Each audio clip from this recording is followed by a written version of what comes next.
अस्सलाम वालेकुम नाज़रीन। राजीव गांधी का नाम सबने सुना है।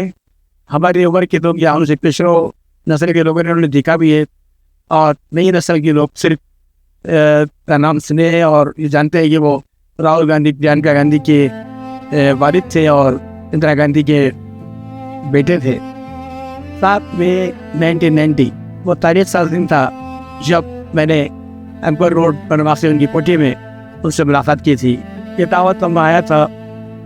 असल में कांग्रेस इलेक्शन हार चुकी थी, तो राजीव गांधी जानना चाहते थे कि कांग्रेस इलेक्शन क्यों हारी, क्योंकि वो जानते थे कि कांग्रेस की हार में मुसलमानों की दूरी सबसे बड़ी वजह है। बहरहाल हिंदुस्तान के मुख्तलिफ मकामात से मुख्तलिफ एडिटर साफियों को उन्होंने बुलाया था।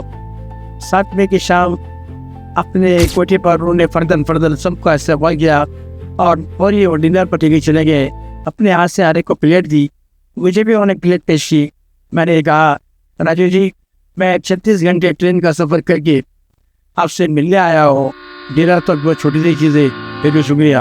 वो मुझे और से देखे, मुस्कुराए, पीठ थपथपाई और आगे बढ़ गए। बहरहाल बहुत शाम गुजर गई। दूसरे दिन 8 मई 1990 को दोपहर में दोबारा लंच पर बुलाया गया।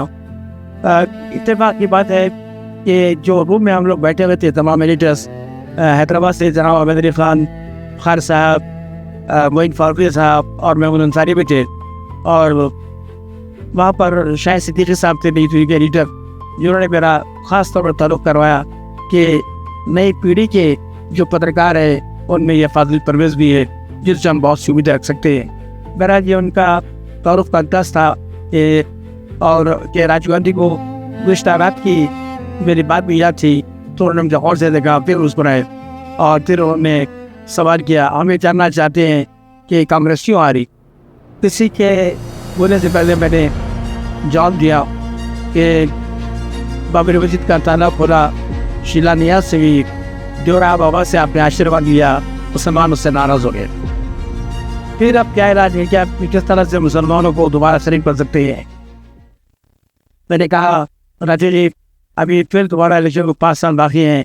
इन 5 वर्षों में जो नुकसान हुआ उसकी तलाफी की जानी चाहिए। मुसलमानों के रूह पर जो जख्म लगे हैं उन्हें मुंतवी करने की कोशिश की जाए। बहुत देर तक बातें हुई। बात सीनियर साफिया ने मुझे रोकने की कोशिश की, पर राजीव गांधी ने कहा, नहीं, इस लड़के को बात करने दो, क्योंकि वो जानते थे कि पूरे हाल में तमाम साफियों में सबसे छोटा या कम उम्र साफी मैं था। बहरहाल राजीव गांधी का सादगी का अंदाज, उनका लहजा, उनकी मुस्कुराहट और उनकी पुरकशिश पर्सनैलिटी हमेशा याद रहेगी। अफसोस इस बात का है कि ठीक 1 साल के बाद 21 मई 1991 को शहीद कर दिए गए।